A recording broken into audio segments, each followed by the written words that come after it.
에스라 1장 1절부터 4절 말씀입니다.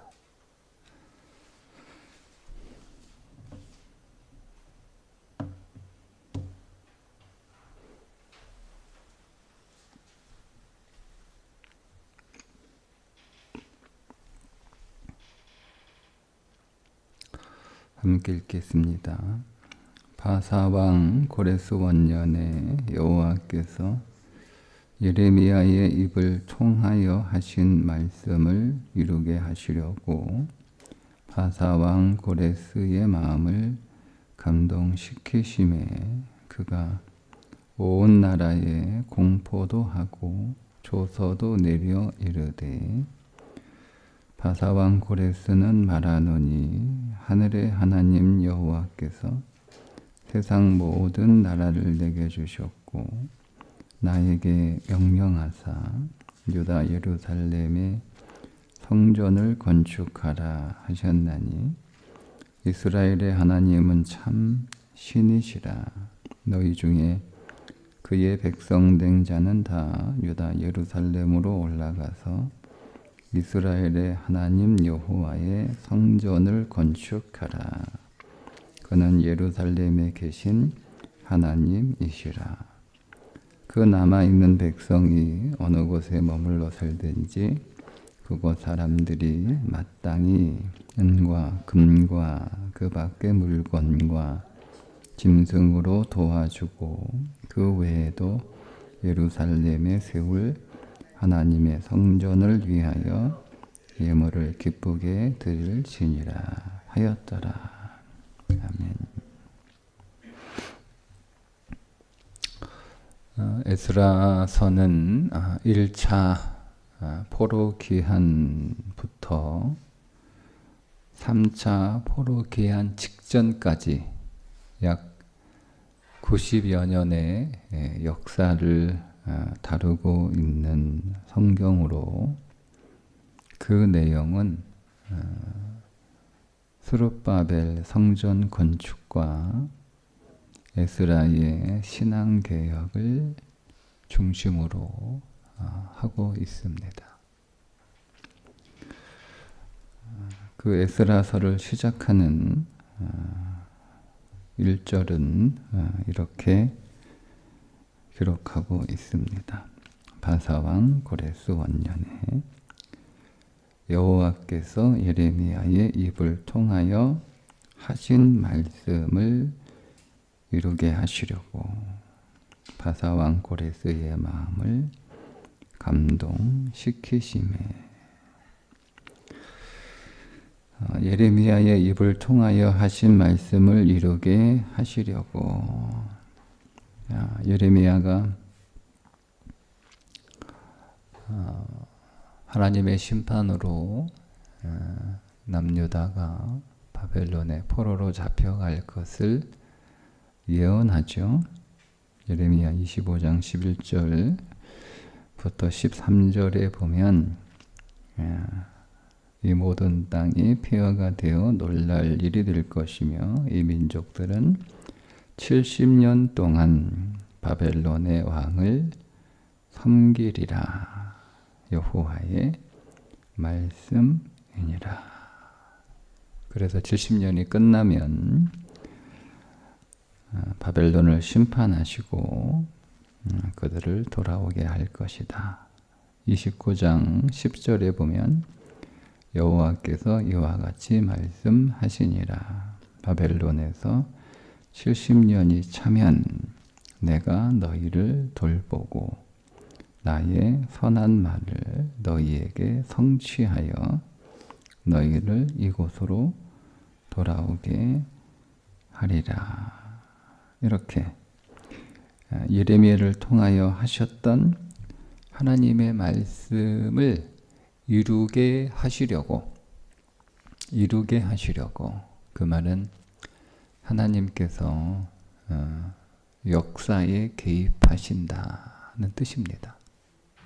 하나님은 저 멀리 하늘 혹은 우주 어딘가에 멀찍이 우리의 역사를 이렇게 관망하고 계신 분이 아니고 그 역사에 적극적으로 개입하시는 분이다는 것을 우리가 항상 기억하고 있어야 돼요.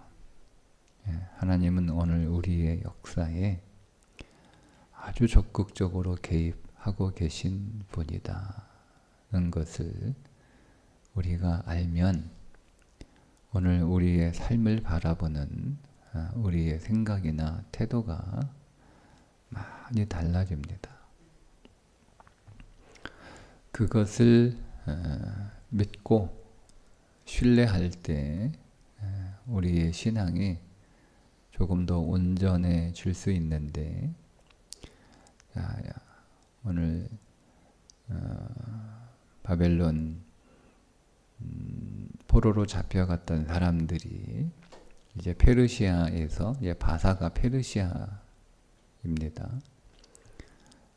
그 페르시아에 의해서 바벨론이 멸망하게 되고 페르시아를 제국으로 만든 고레스 왕이 하나님이 그의 마음에 감동을 시키셔서 바벨론하고는 다른 정반대의 정책을 펼치는데 종교의 자유를 주고 원하면 각각의 나라로 돌아가라 라고 하는 정책을 펼칩니다. 그 관점에서 우리가 바벨론의 포로로 잡혀왔던 사람들의 관점에서 좀 생각을 해보면 바벨론으로 포로로 잡혀왔던 사람들은 예레미야가 했던 말을 다 들었습니다. 예레미야가 했던 말을 다 알고 있습니다. 70년의 기간을 어떻게 산정하느냐, 그게 좀 학자마다 다른데 1차 포로, 바벨론 1차 포로로 잡혀갔던 때부터 바사왕 고레스의 1차 포로 기한까지를 70년으로 잡는 경우가 하나 있고, 예루살렘 성전이 무너졌던 때를 기준으로 해서 스룹바벨 성전, 즉 포로에서 귀환한 자들이 스룹바벨 성전을 다시 완공을 하잖아요.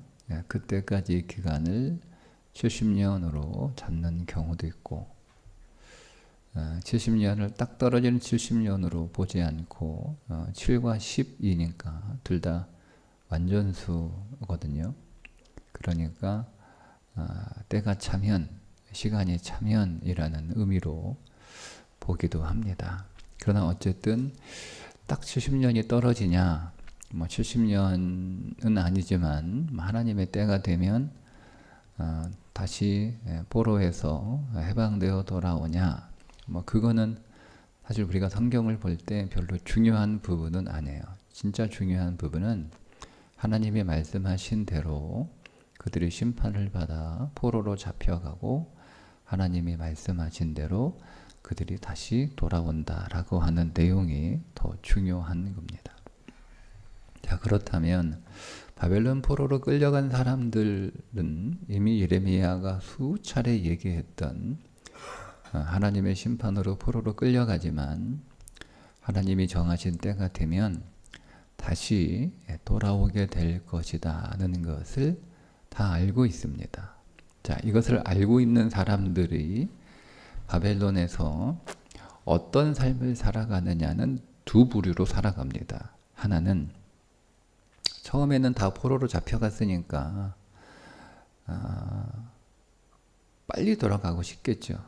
다들 포로로 잡혀간 모든 사람들이 다 돌아가고 싶었을 거예요.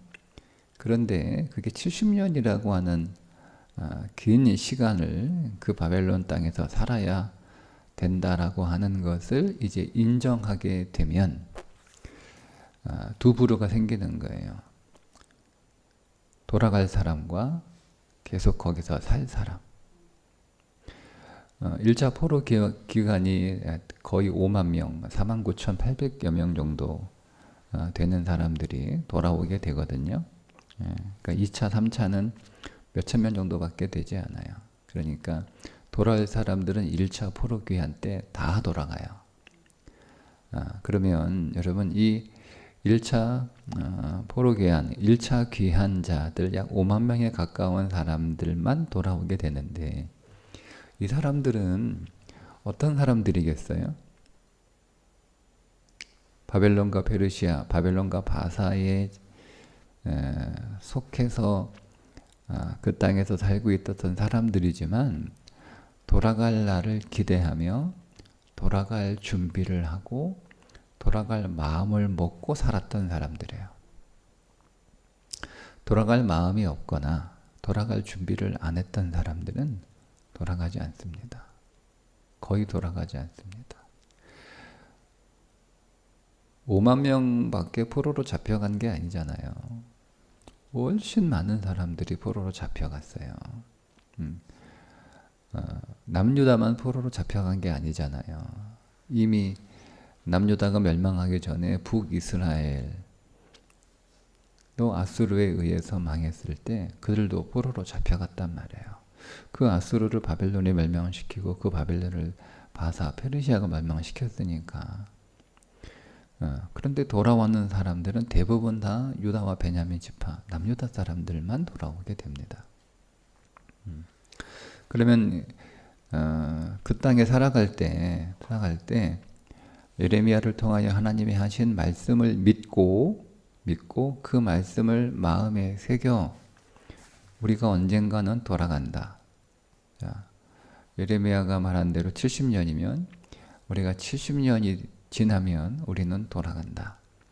우리는 이 땅에서 70년만 살면 된다. 우리는 이 땅에서 70년밖에 살지 않는다. 70년이 지나면 우리는 고향으로 돌아간다. 이렇게 생각했던 사람들은 그 70년을 어떻게 살아겠어요? 그 부분이 중요한 거예요. 제가 오늘 여러분 함께 묵상할 내용은 70년밖에 살지 않는 그 포로된 땅에서 돌아갈 날을 확신하고 분명하게 믿었던 삶은 그 땅에서 어떤 삶을 살았을까요? 어떻게 살았을까요? 반면 70년이 되면 돌아갈 거야 라는 것을 알고 있지만 그것을 믿지 않았거나 70년이 되기도 전에 돌아가지 못하고 그 땅에서 죽음을 맞이하게 될지도 모른다고 생각하는 사람들, 아니면 다시 돌아가고 싶지 않은 사람들, 어쨌든 여러 가지 이유로 못 믿건 믿어도 돌아갈 마음이 없건 그런 사람들은 그 땅을 어떻게 살았을까요? 어떻게 살았을까요? 제가 이 말씀을 왜 드리냐면 성경에 나오는 모든 사건들과 역사들은요 다 우리 안에서 반복되는 일들이에요. 지금 바벨론의 포로로 잡혀가 70년을 기다리고 있는 귀환을 기다리고 있는 사람들의 삶과 우리의 삶이 똑같습니다. 우리는 무엇을 기다리죠? 다시 오실 주님을 기다리는 사람들이에요. 약속하셨잖아요. 주님이 다시 오실 것을 약속하셨잖아요. 그리고 오늘 우리는 그 주님이 다시 오셔서 이제는 완전히 통치하시고 그의 나라가 이루어질 것을 약속하셨고 우리는 그것을 알고 있어요. 그러니까 바벨론 포로로 잡혀간 사람들이 귀환을 기다리고 있었던 것처럼 우리도 다시 오실 주님을 기다리는 삶을 살아가고 있는 것이 그리스도인들이에요. 그러면 우리는 어떤 삶을 살아야 되는가를 바벨론 포로 70년을 살았던 사람들 그 가운데 귀환을 믿고 귀환을 준비하고 귀환하라고 고레스의 명령이 떨어졌을 때, 허락이 떨어졌을 때 귀환한 사람들인 어떤 삶을 살았는가를 우리가 보면 성경에 그들이 어떤 삶을 살았는가에 대해서는 기록하고 있는 책들은 거의 없어요. 다만 우리가 짐작할 수 있는 하나의 사건을 기록하는 게 에스더입니다. 그들이 어떤 삶을, 물론 에스더는 1차, 2차 포로 기환이 이루어지고 난 뒤에 일어난 사건이에요. 그러니까 좀 한참 떨어진 뒤의 사건이기 때문에 정확하게 70년 동안 바벨론 땅에서 어떻게 포로의 삶을 살았는지 성경은 기록하고 있지 않아요. 좀 개인적으로 좀 아쉽기는 하지만 그냥 우리 짐작만 할 뿐이죠. 그런데 어떻게 살아야 되는지에 대해서는 신약 성경과 성경 여러 곳곳에서 우리에게 암시를 해주는 일단 열쇠와 같은 힌트를 남겨놨어요. 그게 뭐냐면 나그네로 사는 거예요. 성경 전체에 나그네라고 하는 단어를 딱 넣어서 검색을 해보면 창세기부터 계속 나그네라고 하는 단어가 등장을 하거든요. 저는 나그네가 성경에서, 구약 성경에서 나그네는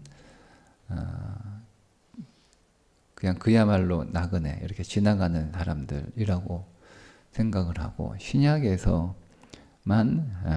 우리를 베드로가 우리는 나그네와 같은 자들이다 이렇게 말씀하고 있어서 신약에서만 우리가 나그네라고 생각을 했는데, 오늘 이 에스라서를 묵상을 하면서 구약 성경에 나와 있는 나그네가 동일하게 오늘 우리의 삶이다라는 것을 좀 더 생각을 하게 됩니다. 어쨌든 그러니까 바벨론에 포로로 잡혀간 사람들 70년을 어떻게 살았을까? 돌아온 사람들은 어떻게 살았을까? 그들은요, 나그네로 살았을 거예요. 나그네로 살았던 사람들이 돌아옵니다. 그러니까 나그네로 살지 않고 그 땅에 영구 거주자로 살았던 사람들은 못 돌아오죠. 첫째는 돌아올 마음이 없었을 것이고, 두 번째, 돌아올 마음이 생겼다 하더라도 그들이 포기할 게 너무 많아요. 그러니까 그것들을 포기하지 못하니까 못 돌아가는 거예요. 그런데 70년 동안 나그네로 살았던 사람들은요, 일단은 돌아갈 마음을 항상 가지고 있었던 사람들이에요. 그리고 돌아가기를 항상 그 마음 안에 소망하며 살았던 사람들이에요. 그러니까 그들은 그 땅에서 살아가는데 너무 그 땅을 위하여 시간을, 그리고 그의 삶을 그 땅만을 위하여 사용하지 않아요. 돌아가야 되니까 살아 있어야 되죠. 그죠? 돌아가야 되니까 살아 있어야 되니까 그 살아있는 정도의 삶으로 만족을 하는 거예요. 거기서 더 이상의 자기들의 에너지를 쓰지 않아요. 그러면 그 에너지가 남았을 텐데 그 에너지를 어디에 쏟겠어요? 돌아가서 살아갈 삶을 준비하는 그들의 에너지를 쓴 거예요. 우리가 왜 여기 왔는지, 왜 포로로 잡혀왔는지, 하나님이 왜 우리를 이 땅에서 70년간 살게 하셨는지, 하나님이 왜 심판하셨는지 그것을 계속 묻죠. 계속 물어요. 그리고 거기에 대해서 그들은 하나님으로부터 답을 얻습니다. 우리가 믿음 생활 하나님 제대로 믿지 못해서, 우리가 하나님의 약속대로 살지 않아서, 하나님과 언약의 백성으로 살지 못해서 우리가 하나님의 징계를 받은 것이구나. 그리고 이 징계가 끝나면 우리가 다시 약속의 땅으로 돌아가게 되는데, 징계를 끝나면 징계의 목적이 있을 거 아니에요. 징계의 목적이 있을 거 아니에요. 그죠? 네. 벌을 받고 끝나는 아이와 벌을 받고 난 뒤에 자기가 왜 벌을 받았는지 그리고 그 벌의 목적이 무엇인지를 알고 끝나는 아이는 삶이 다른 거예요. 벌만 받고 끝나는 아이는요, 고생만 하는 거예요. 고생만. 그러니까 그 아이의 마음에는요, 그 고생한 것만 계속 남아 있어서 계속 뭐가 생기는 거예요? 계속 스스로 계속 상처를 줘요. 아, 그 선생님이 나 벌 줬어, 나 때렸어, 나 혼내켰어. 응? 난 그 선생님이 싫어, 미워. 계속 그렇게. 응? 그래서 이렇게 분노하고 원망하고 싫어하고 막 저주하고 그렇게 되는 거죠. 그런데 내가 왜 벌을 받았지? 잘못했으니까 벌을 받았지. 그런데 잘못했다고 다 벌을 받나? 그러니까 그러면 이 벌을 받은 목적이 뭐야? 이 벌을 받고 나면 나는 어떻게 돼야 돼? 그때 내가 벌을 받아가지고 내가 잘못된 것을 깨달았고 그 벌을 받으면서 내가 반성을 하고 내가 뉘우치고 내가 이 벌을 통해서 다시는 그렇게 하지 말아야지 라고 내가 결심하고 그리고 벌이 끝나고 난 뒤에 자기가 잘못했던 삶을 다시 반복하지 않도록 자기의 삶을 더 관리하고 더 조심하고 더 잘 살아갈 수 있도록 노력하고 애쓰는 사람은요, 자기가 받았던 벌이 그의 인생 안에 상처가 되지 않아요. 상처가 되지 않아요. 그러니까 똑같이 벌을 받았는데 그 벌이 상처가 되는 사람이 있고 그 벌이 그를 성장하게 하는 약이 되는 사람이 있단 말이에요.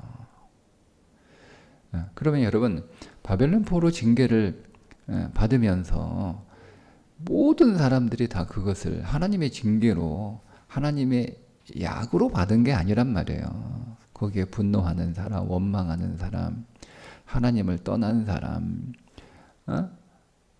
그래서 뭐 하나님 믿어봐야 뭐 별 소용 없구나. 바벨론 우상으로 우상으로 떠난 사람, 그런 사람들도 있어요. 그 사람들은 하나님의 징계가 그들에게는 뭐가요? 계속 상처인 거예요. 그러니까 스스로 상처를 받는 거예요. 스스로. 그러니까 하나님한테 분노하고, 정치 똑바로 못해가지고 우리 이 고생한다. 자기 욕망과 자기 욕심대로 정치해서 나라 제대로 살림 못해가지고 나라가 망해가지고 우리가 이 고생한다. 이렇게 살아가는 사람들인 거예요. 반면에 하나님의 약속을 믿고 하나님이 심판하신 하나님의 징계인 것을 깨달아서 우리가 왜 징계를 받았는가? 그러면 우리는 이 징계를 통해서 하나님이 우리에게 어떤 것을 기대하시는가? 우리는 이 징계를 통해서 우리가 어떻게 달라져야 되고 어떻게 성장해야 되는가?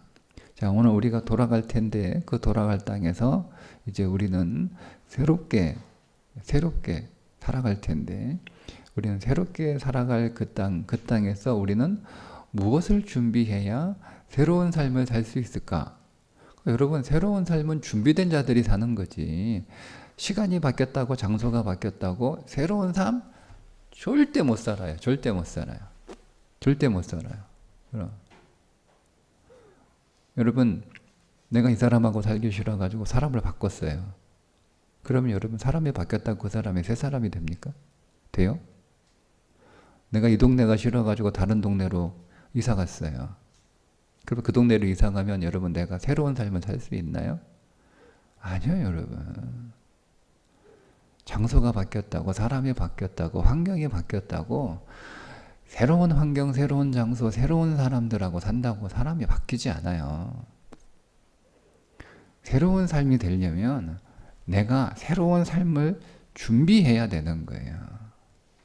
준비해야 돼요. 그게 나그네의 삶이에요. 우리가 나그네의 삶이라고 생각하면 우리가 어떤 편견과 오해를 가지고 있냐면, 나그네는 그렇잖아요, 여러분. 가진 게 없어요. 나갈 때는 일단은 가진 게 많으면 나그네로 못 살아요. 여러분, 여행을 오래 다닌 사람들일수록 캐리어가 작습니다. 여행 초짜들이 캐리어가 무거워요. 잘 보세요. 공항 가셔가지고 캐리어가 크고 무거운 사람일수록 여행 초짜들이에요. 여행을 오래 다닌 사람일수록요 캐리어가 작습니다. 가볍습니다. 가볍습니다. 네. 네. 필요한 것만 딱 가지고 가요. 네. 네. 전 세계 여행을 지금 한 2년, 3년 가까이 하고 있는 한 청년이에요. 딱 배낭 하나예요. 그 배낭도 크지도 않아요.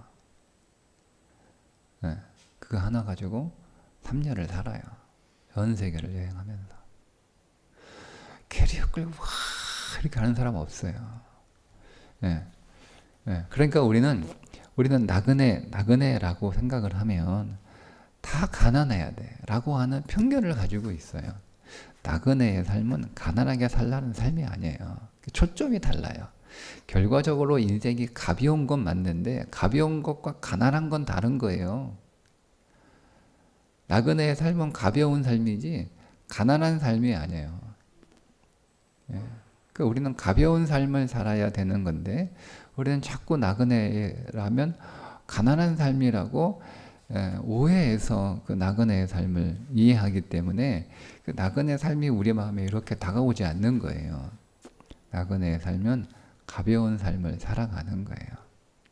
가벼워야. 자, 가벼워야 여러분 우리가 오늘 우리의 삶을 더 잘 살 수가 있어요. 더 잘 살 수가. 우리는 삶이 가벼워야 우리가 영원히 살아갈 거룩한 새 예루살렘의 삶을 잘 준비할 수 있단 말이에요. 삶이 가벼워야. 여러분들 이 삶이 무거우면 신경 쓸 게 많으면은요 우리가 거룩한 성새 예루살렘을 살아갈 삶을 준비하는데 신경을 써야 되는데 거기에 쓸 신경을 내 삶이 무거우니까 그 무거운 삶을 가지고 끌고 가느라 거기에 훨씬 더 많은 에너지를 쓴단 말이에요. 그러니까 정작 우리는 여기서 잠깐 있다가 떠날 텐데 여기에서 너무 많은 에너지를 소비하고 우리가 영원히 살아갈 하나님의 나라의 삶은 준비를 덜하거나 못하고 가는 거예요. 그건 나그네의 삶을 잘못 산 거예요. 그게 마치 바벨론 포로 된 자들이 그들은 나그네로 살아가야 되거든요. 왜? 돌아갈 거니까. 70년이 되면 그들은 돌아가잖아요. 돌아갈 거니까 돌아가려면 살아 있어야 되니까 살아야죠. 그죠? 네. 그런데 그들은 잠시 이 땅에 70년 동안 나그네로 살아가는 거예요. 그럼 나그네로 살아가는 삶이니까 거기에 많은 것들을 투자하지 않아요. 투자하면 가져갈 수 없잖아요.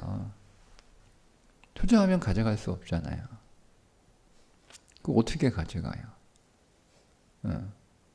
집 그거 다 등에 지고 갈 수 있나요? 아니잖아요. 투자하면 가져갈 수 없어요. 그러니까 거기에 가져갈 수 없는 것들이니까 거기에 많은 공을 들이지 않아요. 그러면 그 땅에서 무엇을 쌓는 거예요? 가져갈 수 있는 것들만을 준비하겠죠. 그죠? 가져갈 수 있는 것들만을. 그러니까 이게 우리가 이 땅을 나그네로 살아가는 삶의 방법이에요. 우리가 거룩한 성 예루살렘으로 가져갈 수 없는 것들에 너무 과도하게 거기에 우리의 시간과 우리의 에너지와 우리의 어떤 이 땅의 자원들을 거기에 사용하지 않아요. 우리는 이 땅에서 살아야 되니까, 살아 있어야 되니까 살긴 살죠. 그러나 거기에 가져갈 수 없는 것들에는 우리가 과도하게 우리의 힘을 쓰지 않고 어디에 힘을 쓰는 거예요? 가져갈 것들에 힘을 쓰는 거예요.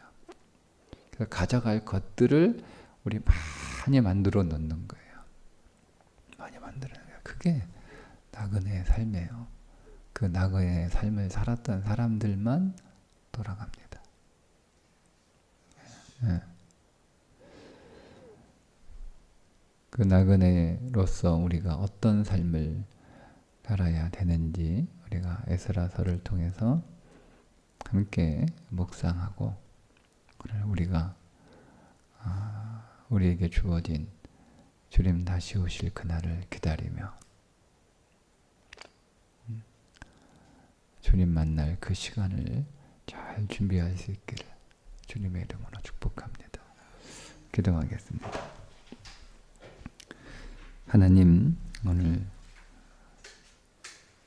하나님께서 예레미야를 통하여 말씀하신 그 일을 이루시기 위해 바사왕 고레스의 마음에 감동을 시키시는 그 역사에 개입하신 하나님을 우리가 만납니다. 하나님은 그 말씀하신 대로 이루시고 하나님은 우리의 역사 안에 개입하셔서 이 모든 역사를 주관하시고 통치하시는 줄 믿습니다. 그 믿음 안에서 우리의 삶을 보게 하시고 그 믿음 안에서 우리의 삶을 잘 다룰 수 있는 믿음의 실력자들이 되게 해 주옵소서. 우리도 저들처럼 나그네로 살아갑니다. 오늘도 나그네로 가볍게 살게 하시되 우리가 살아갈 영원한 성, 거룩한 성 예루살렘 그곳에서 살 준비를 잘하는 하루가 되게 해 주옵소서. 예수님의 이름으로 기도합니다. 아멘.